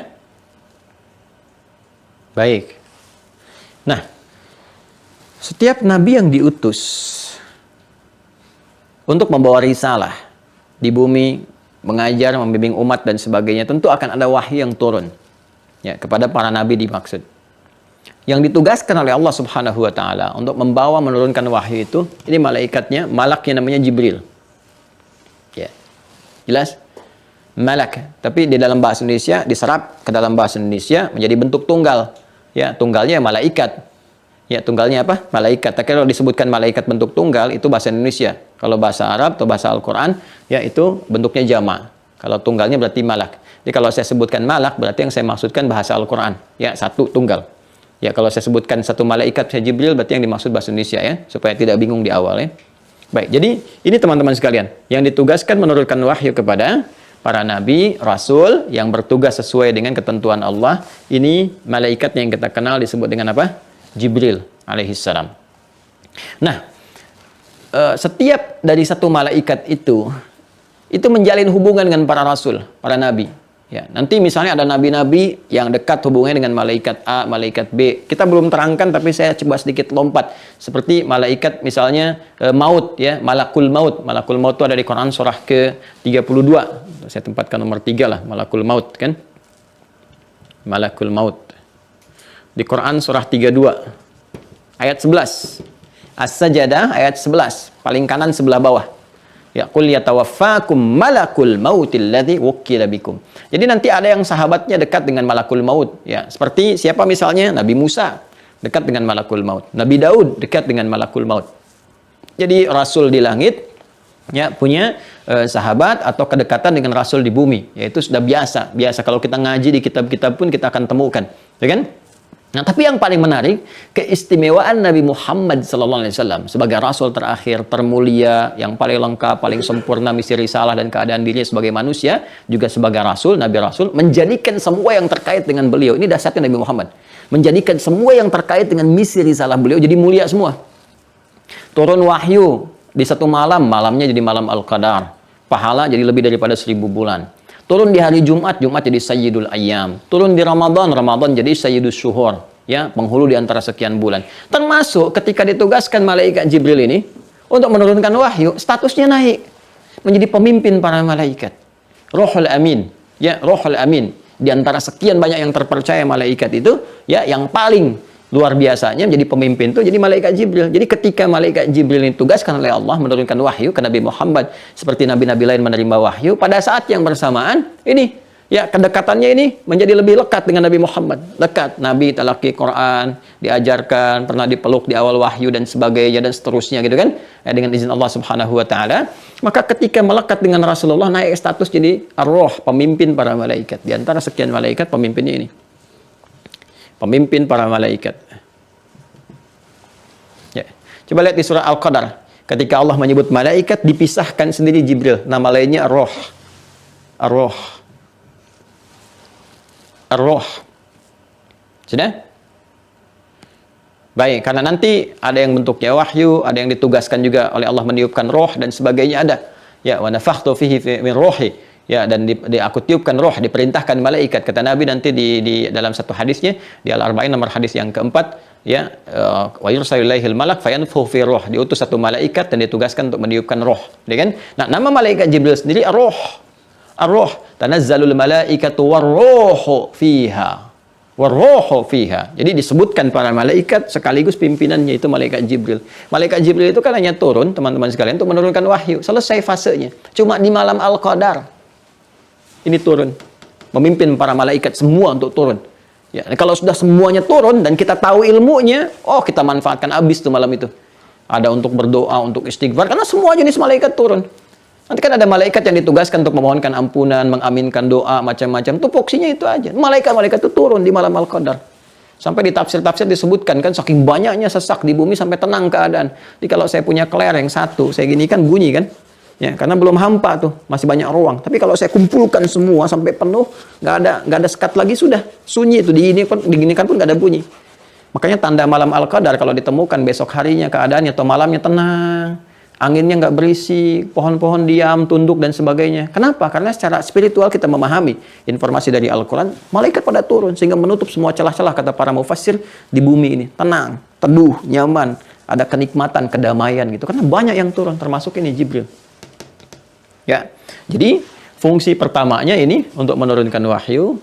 Jibril juga berperan sebagai pemimpin malaikat yang setahun sekali aja satu malam, itu kan dengan rahmat Allah Subhanahu wa taala kepada kita hamba-hambanya nanti memimpin para malaikat untuk turun ke bumi. Ya, malaikat-malaikat yang kita nggak tahu seperti apa, tapi kita diberikan gambaran bagaimana mendapatkan rahmat di balik itu semua. Nah, yang paling terkait dengan kita itu adalah ini, penurunan wahyu. Ya, dengan malam Al-Qadar. Karena Jibril yang pernah turunkan, setahun sekali dikuatkan, digambarkan kepada kita, memberikan kesan mendalam dan sebagainya. Nanti kita akan bahas. Menurunkan wahyu ini begitu penting karena ini nanti akan menjadi penguat pembuktian risalah kenabian Nabi Muhammad SAW. Ya, dan Al-Imam Al-Bukhari membuat pasal tersendiri, bab tersendiri dari 97 pembahasan. Itu pembahasan pertamanya dibuka dengan kitab Bad'ul Wahyi. Saya ulang ya. Dibuka dengan kitab Bad'ul Wahyi, permulaan wahyu. Baik. Permulaan wahyu. Saya tunjukkan kepada Anda kitab Sahih Al-Bukhari. Bismillah, saya coba bawakan dulu ya, sebentar ya. Sahih Al-Bukhari ini, dan ini yang ada syarahnya. Kita bawakan. Bismillah. Ayo teman-teman ya. Nah mungkin yang di kita banyak yang punya beragam. Ini tanpa syarah. Artinya semua isi hadis Al-Bukhari ada di sini semua, ya kan?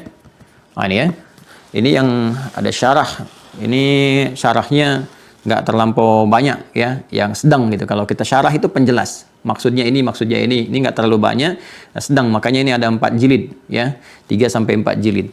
Ada lagi nanti yang paling fenomenal, Fathul Bari fi Syarah Sahih Al-Bukhari. Ya, itu 18 jilid sendiri. 18 jilid sendiri karya Ibnu Hajar Al-Asqalani. Nah, ini saya ingin gambarkan, ini ada 97 topik di sini. 97 topik, dan ini yang paling validitasnya paling dikuatkan oleh para ulama, ini paling ketat sekali ya dalam penelusuran informasi yang tersambung kepada Rasulullah SAW. Nah, cuma cara kita mempelajarinya itu harus paham. Jadi kitab hadis ini bukan sekedar ini dari Nabi informasi begini, tidak. Ini disusun oleh ulama, ya para ulama kita. Al-Imam Al-Bukhari saja menyusun ini berdasarkan topik-topik kebutuhan kita. Jadi beliau ini Masya Allah cerdasnya luar biasa. Jadi mudah bagi beliau hanya menyebutkan hadisnya 1, 2, 3 sampai 7.000 sekian misalnya. Tapi yang dilakukan apa? Yang dilakukan topiknya dibagi ke 97 topik yang terkait dengan kebutuhan kita. Jadi kalau Anda misal nih, saya lagi pengen penguatan iman, tinggal dibuka topik iman, 57 hadis. Anda pelajari isinya. Jadi kalau Anda mengatakan iman saya kok naik turun ya, kalau naik semangat, kalau sedang turun tuh lemah gitu kan, itu sudah ada. Buka Kitabul Iman ada. Anda ingin belajar, ada mahasiswa pembelajar, buka Kitabul Ilmi. Ada sekian hadis membimbing kita. Begini cara belajar yang benar, mengatur waktu yang benar, cara menghafal yang benar, cara mengulang yang tepat. Ada contoh pengajian ibu-ibu. Nabi punya pengajian ummahat setiap hari Kamis. Ada. Ya, apa yang dibahasnya, kurikulumnya apa. Makanya kalau ibu-ibu bikin pengajian, nggak usah minta yang aneh-aneh judulnya. Yang ibu butuhkan aja apa. Nanti akhwat butuhkan apa, susun. Ini ada petunjuk-petunjuknya. Ya, yang profesi sebagai perawat, medis ada, profesi di militer ada di sini, tinggal dikeluarkan. Yang paling menarik teman-teman sekalian, sebelum memulai 96 topik, maka topik yang pertamanya itu adalah menetapkan ya risalah Rasulullah SAW tentang wahyunya, kebenaran kenabiannya, kitab Bad'ul Wahyi. Ini yang menunjukkan kejeniusan Al-Imam Al-Bukhari. Jadi kalau ditampilkan yang lainnya dulu sementara kenabiannya itu masih lemah, gitu kan? Ya, belum kuat, dalilnya belum ada, orang bisa menyoal nanti. Ya, apa buktinya Rasulullah itu Nabi? Apa buktinya Muhammad SAW seorang Rasul dan sebagainya? Karena itu yang pertama kali ditampilkan oleh beliau, teman-teman sekalian, adalah kitab Bad'ul Wahyi. Ya, kitab Bad'ul Wahyi. Topik pembahasan tentang awal dimulainya wahyu. Disitulah diterangkan. Malaikat yang hadirnya siapa, dari sejak fase mimpi yang benarnya bagaimana. Kan bermimpi loh Rasulullah SAW itu ya. Mimpi dulu, mimpi selama sekian waktu, dari sekian masa itu, setelah itu baru bertahanus ke Gua Hira, baru turun malaikat dan sebagainya, apa yang disebut dengan namus, gitu kan. Kata Waraqah bin Naufal, Waraqah itu siapa? Nanti kita lihat. Nanti ada tayangan terbaru yang saya siapkan. Ya, jadi jangan salah paham nanti ya. Ada Waraqah bin Naufal, ada pendeta Bukhaira. Bukhaira nama latinnya George. Ya, atau Georges ya, itu nanti kita akan lihat siapa sebetulnya mereka semua itu ya, sampai kemudian beriman dan sebagainya. Nah, ini ada yang sangat menarik teman-teman sekalian. Jadi dijelaskan nama malaikatnya, malaikat Jibril, ya, nama-nama lainnya apa gitu. Kemudian karakter wahyu bagaimana, sifat menerima wahyu bagaimana, seperti apa malaikat membawa wahyu itu. Jadi disebutkan ciri-cirinya. Apa pentingnya pembahasan ini? Pentingnya adalah pada kalimat Nabi. Perhatikan kata Nabi, la nabiyya ba'di. Gak akan ada nabi setelah saya. Ya, dalam bahasa Arab, kalimat ini standar. Nafi, bentuk nafi, tapi memberikan kesan bahwa peristiwa ini kemungkinan akan terjadi. Begitu Anda mendapatinya, tinggal munculkan kata la-nya, nafinya. Ya. Jadi kata Nabi kan begini, la nabiyya ba'di. La, gini. Nabiyya ba'di. Ba'di. Ini ada la-nya. La-nya nafi nih. Menolak. Ya. Tidak ada nabi setelah saya. Baik sekarang saat nabinya hidup ataupun yang akan datang. Kalau untuk yang akan datang saja pakai lan. Kalau untuk yang dulu pakai lam. Ya, lam. Sudah. Itu untuk yang dulu. Kalau menafikan yang akan datang pakai lan. Tuh. Kalau menafikan yang sekarang dan menutup yang akan datang itu pakai la. La nabiyya ba'di. Enggak ada nabi setelah saya. Baik itu sekarang saat saya masih hidup ataupun setelah saya wafat. Kalimat ini selain memberikan unsur nafi juga memberikan kesan. Awas, ini penting cara membacanya dengan ilmunya. Memberikan kesan bahwa kemungkinan ke depan, kata Nabi, akan ada yang ngaku-ngaku Nabi setelah saya wafat. Kalau engkau temukan yang seperti itu, maka cukup Anda katakan la. Ini aja satu, la. Nafi, nehi. Cukup ini aja satu, la. Udah. Jadi nggak usah sibuk. Nggak usah pakai dalil, nggak usah pakai macam-macam. Tinggal pakai la, selesai. Dan terbukti apa yang Nabi sampaikan benar. Karena beliau dibimbing oleh wahyu. Apa yang disampaikan pasti benar.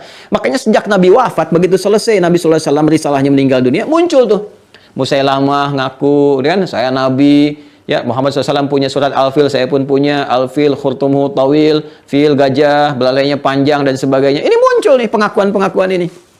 Ya, maka kalau ada orang-orang yang mengklaim seperti itu, tolak, la, selesai. Ini kalau iman kita kuat. Ya kan? Iman kita kuat. Kadang saya suka bingung juga ya. Ya, ini kalimat Nabi kan nyata dari dulu juga sudah ada yang ngaku. Kalau ada yang ngaku itu nggak aneh karena Nabi pun pernah sampaikan ada kemungkinan orang akan begitu. Yang aneh itu setiap ada yang ngaku, pengikutnya ada aja. Ada aja pengikutnya.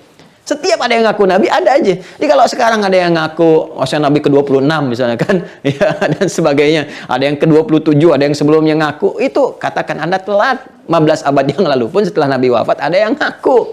Ya, cuman ya itu, mohon maaf meninggal dalam keadaan nista juga, selesai juga gitu.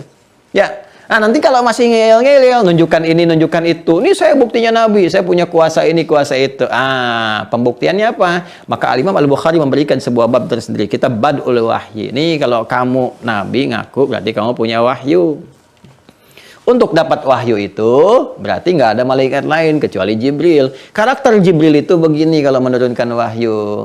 Coba tunjukkan. Mana Jibrilnya? Kan dulu pernah ada yang ngaku Nabi kan? Ya. Setelah ngaku Nabi, berubah bahkan ngaku malaikat. Ya, dulu sebelum gubernur yang sekarang di Jakarta, ya sebelum yang sekarang itu bahkan mengajukan proposal ingin mendaratkan malaikat Jibril di Monas. Ya, tangkap juga tuh sama polisi tuh, ya. Tangkap 2 tahun dihukum penjara tuh. Ya, luar biasa tuh polisi kita tuh. Jangankan teroris, malaikat ditangkap tuh. Ngaku malaikat. Dulu ada pelatih bulu tangkis. Ada juga tuh, ngaku Nabi tuh. Ya, tangkap juga sama polisi tuh. Ya, begitu ditangkap, diinterogasi. Kenapa Anda mengaku Nabi? Saya ke Bogor, Pak, dapat wahyu. Anda bayangkan tuh, di Bogor, orang ke Bogor dapat talas, dia dapat wahyu tuh. Itu yang macam-macam lah gitu, kayak gitu tuh. Nah, nanti kita diberi petunjuk oleh Allah. Seorang nabi itu nggak mungkin menjadi nabi kecuali muncul wahyu, kan? Nah, wahyu ini dibawa oleh malaikat. Karakteristik malaikat Jibrilnya begini, begini, begini. Terangkan oleh Allah.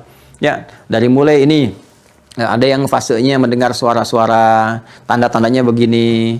Ada yang fasenya nanti pembuktian lewat wahyu, turun kalimat-kalimat. Dari kalimat ini bisa diuji apakah bahasa manusia atau bukan. Ya, nah, secara singkat kita ingin sampaikan bahwa ya karena malaikat Jibril ini tugasnya menurunkan wahyu dan fase kenabian selesai, maka malaikat tidak akan turun lagi.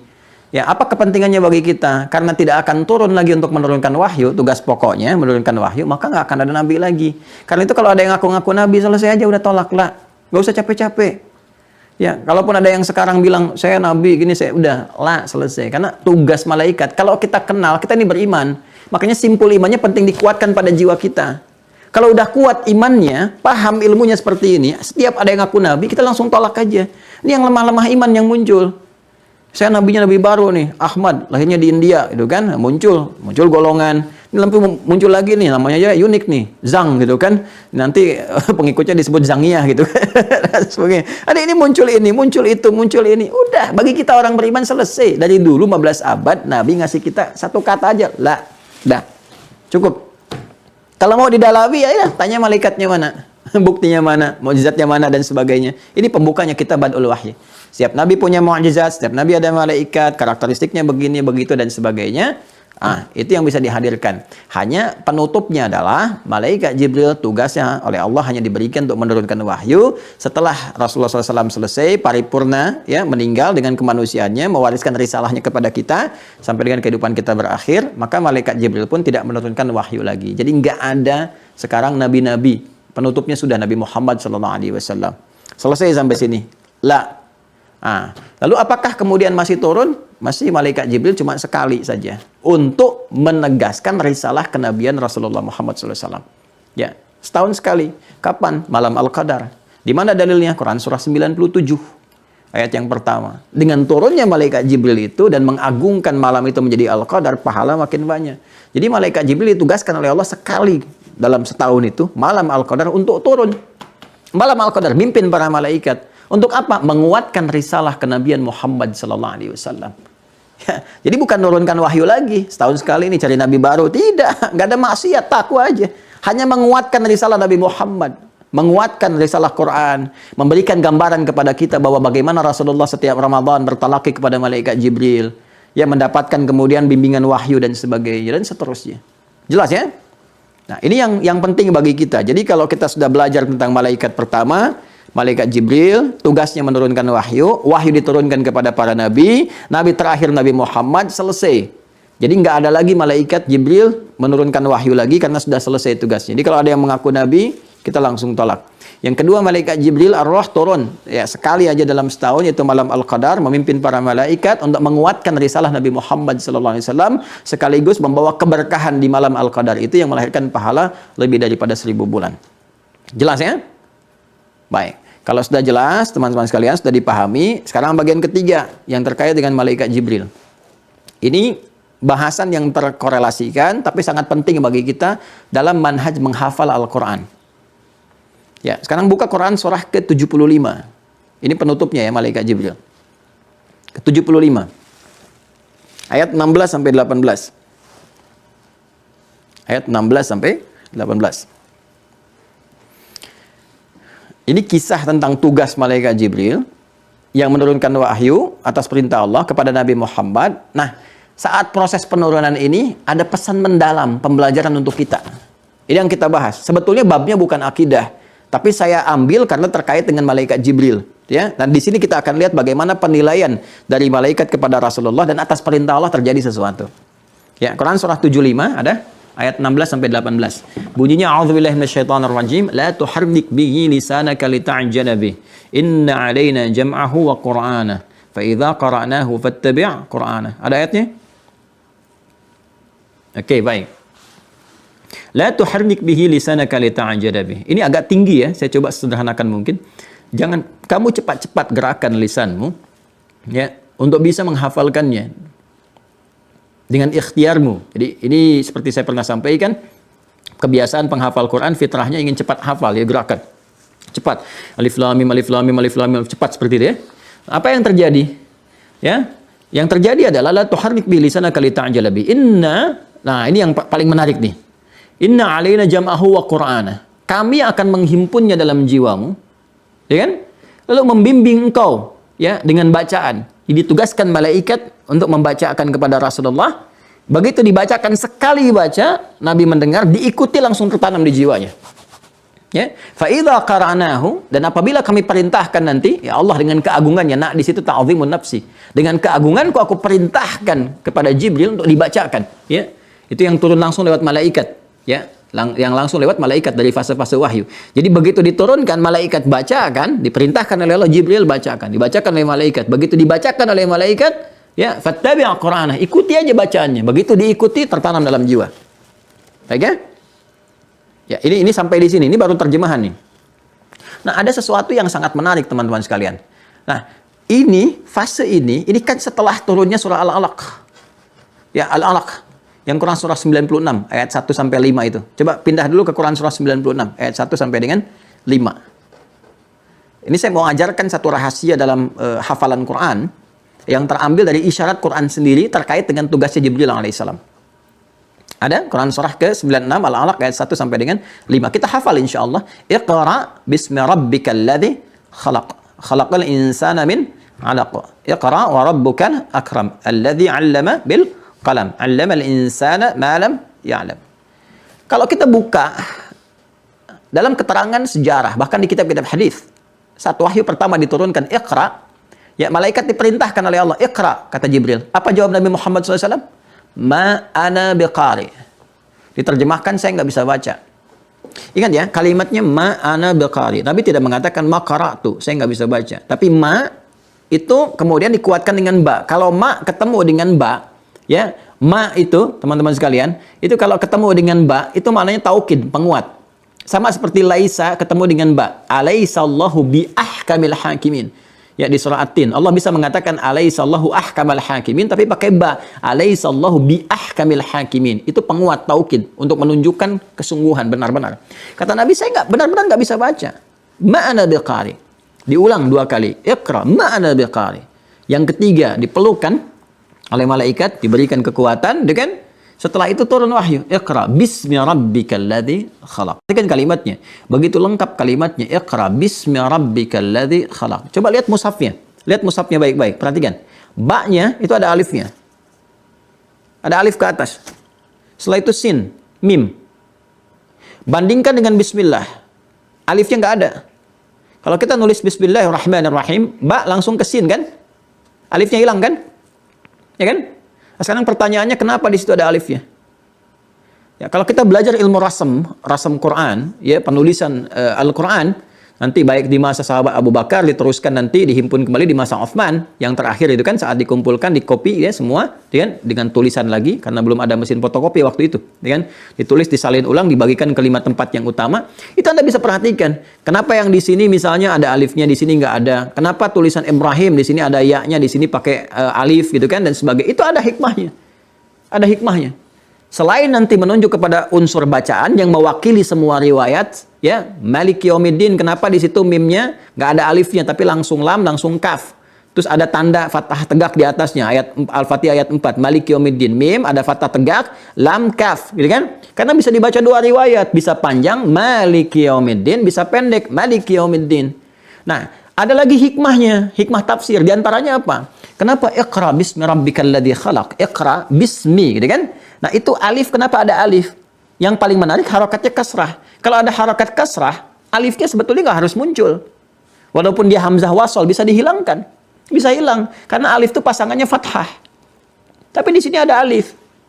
Sedangkan alif, pasangan fathah. Alif itu fungsinya memanjangkan bacaan.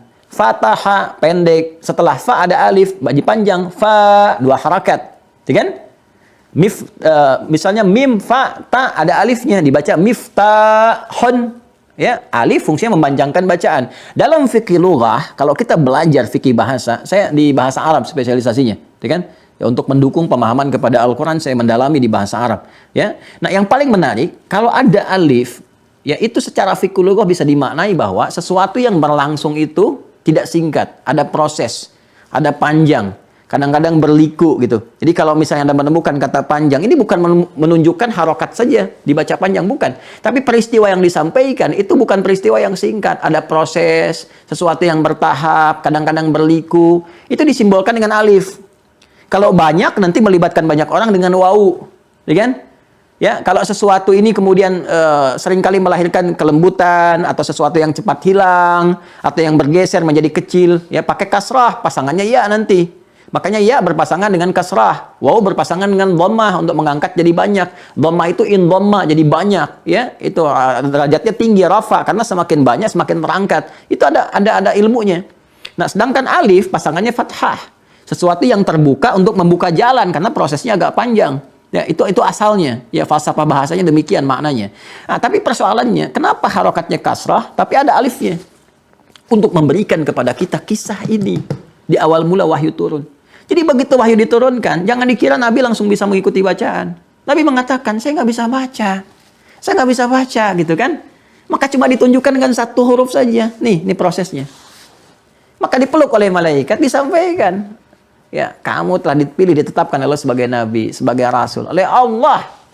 Ya, oleh Allah. Yang jangankan membuat engkau bisa mengikuti bacaan. Padahal engkau nggak pernah punya guru. Nggak pernah belajar, nggak pernah bersekolah, nggak pernah macam-macam. Menciptakan manusia aja yang kompleks begitu mudah. Maka kata malaikat apa ya? Diturunkan wahyu, perintah dari Allah, sampaikan. Iqra bismi rabbik. Ikuti bacaan ini, ikuti bacaan ini, ya kan? Niatkan karena Allah, karena Rabbu. Karena Rabbu. Ya, alladzi khalaq, yang telah menciptakan kamu aja begitu mudah, apalagi membuat kamu mudah mengikuti bacaan.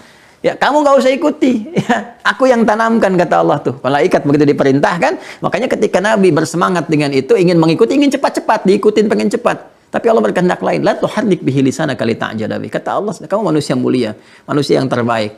Ya, kamu diberikan kekuatan oleh Allah, ikuti bacaannya, cukup diikuti sekali, ditanamkan dalam jiwanya. Langsung bisa menghadirkan itu semua. Nah, pertanyaannya adalah, bagaimana kasih Allah diturunkan kepada Rasulullah? Selain karena sifat kenabiannya, turun itu semua. Jawabannya adalah, ya, karena bahasa Nabi sendiri yang menyampaikan kepada kita, aku manusia paling takwa yang Allah tetapkan. Jadi ternyata ketakwaan itu sumbernya. Ketakwaan itu sumbernya. Bahkan ketakwaan itulah yang menjadikan malaikat Jibril alaihissalam diperintahkan oleh Allah Subhanahu wa taala, ya, untuk berinteraksi dengan Rasulullah dengan cara yang paling mudah, dengan cara yang paling mudah. Nah, apa kaitannya dengan Al-Qur'an? Saya tadi katakan kepada Anda, malaikat Jibril itu turun sekali dalam setahun di malam Al-Qadar. Dan malam itu disebut dengan nuzulul Quran, kan? Saya ingin katakan, itu peluang terbaik bagi kita untuk mendapatkan Al-Quran. Ya. Makanya dari awal, bangun kekuatan takwa. Nah, bersamaan dengan itu, Ramadan itu waktu terbaik bagi kita untuk menghafal Quran. Nah, puncaknya apa? Puncaknya adalah ketika datang malam Al-Qadar itu.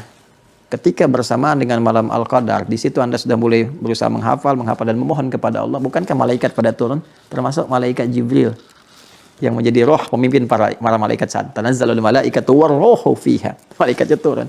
Dan ketika semua malaikat turun, bukankah doa-doa diijabah? Kita bermohon, kita meminta. Disitulah Anda minta kepada Allah agar Allah berkenan memudahkan hafalan Quran Anda seperti Allah memudahkan Rasulullah menerima wahyu itu dan menanamkan kepada jiwanya. Nah, ini gambarannya. Maaf agak sedikit melengkapi ya, mumpung ingat. Ya, kalau sudah lupa kan suka nggak ingat di masalahnya. Ya, jadi saya mau tegaskan sebagai penutup bahwa yang pertama, malaikat Jibril diperkenalkan kepada kita dengan tugas menurunkan wahyu dari Allah kepada Rasulullah, para nabi-nabi, Rasulullah, dan puncaknya Nabi Muhammad SAW. Karena beliau sudah purna tugas dalam menurunkan wahyu, artinya selesai menurunkan wahyu, cuma ditugaskan untuk menguatkan risalah wahyu, yaitu setahun sekali dengan memimpin para malaikat turun ke bumi di malam Al-Qadar. Jadi masih ada tugasnya adalah menguatkan risalah wahyu, ya, setiap setahun sekali di malam Al-Qadar. Itu jelas ayatnya ada, kemudian hadis-hadis penguatnya juga banyak dan sebagainya. Jadi ini menandakan nggak ada lagi nabi setelah Rasulullah. Jadi kalau ada isu-isu ngaku nabi, siapapun, profesi apapun, udah tinggalkan aja. Ya, ingat ya, masyarakat sekarang nih, kalau ada aliran-aliran baru ngaku nabi baru, tinggalin aja, tinggalin. Ya, kasihan gitu, kasihan. Ini juga nabi-nabi palsu nih, jangan bodohin orang-orang di sekitaran gitu kan. Takwalah kepada Allah mumpung masih ada waktu untuk bertobat, kembali ke jalan yang benar gitu kan. Apa sih yang didapatkan atau meninggal juga? Nggak dapat apa-apa gitu. Ya, popularitasnya yang jelek, dikecam banyak orang, apa nggak malu?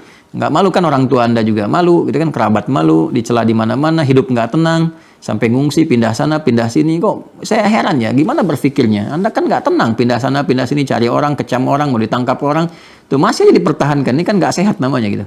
Ada sesuatu yang salah, dan kita doakan ya, supaya kembali kepada jalan yang baik, jalan yang benar. Saya kira itu untuk bagian pertama. Mohon maaf kalau hari ini kita agak tinggi belajarnya, ya, tapi kesimpulannya sangat sederhana. Bahwa mengenal malaikat, yaitu mengenal makhluk-makhluk yang Allah tugaskan khusus untuk melancarkan misi kehidupan kita sebagai hamba Allah, baik di muka bumi ini sehingga sampai kembali kepada Allah Subhanahu wa taala. Malaikat pertama adalah malaikat Jibril, ditugaskan menurunkan wahyu untuk menetapkan kerasulan Nabi Muhammad SAW, sekaligus memberikan satu isyarat kepada kita semua yang tegas bahwa tidak ada nabi setelah Nabi Muhammad. Karena itu selesai ya, misi malaikat Jibril untuk menurunkan wahyu kepada para nabi dan rasul, tapi ditugaskan setahun sekali untuk turun menguatkan risalah Nabi Muhammad di malam Al-Qadar, seperti Allah tegaskan di surah Al-Qadar surah 97 itu ya. Demikian pembahasan kita kali ini. Allahumma taqabbal minna innaka antas sami'ul alim wa tub 'alaina innaka antat tawwabur rahim. Allahumma rabbana atina fid dunya hasanah wa fil akhirati hasanah wa qina adzabannar. Wa sallallahu ala sayyidina Muhammad wa ala alihi wa sahbihi ajma'in. Wa akhiru da'wana alhamdulillahi rabbil alamin. Subhanakallahumma wa bihamdika nasyhadu an la ilaha illa anta nastaghfiruka wa natubu ilaik. Demikian, terima kasih. Akan ditutup oleh Ustaz Fadil sekaligus menguatkan informasi yang disampaikan. Assalamualaikum warahmatullahi wabarakatuh.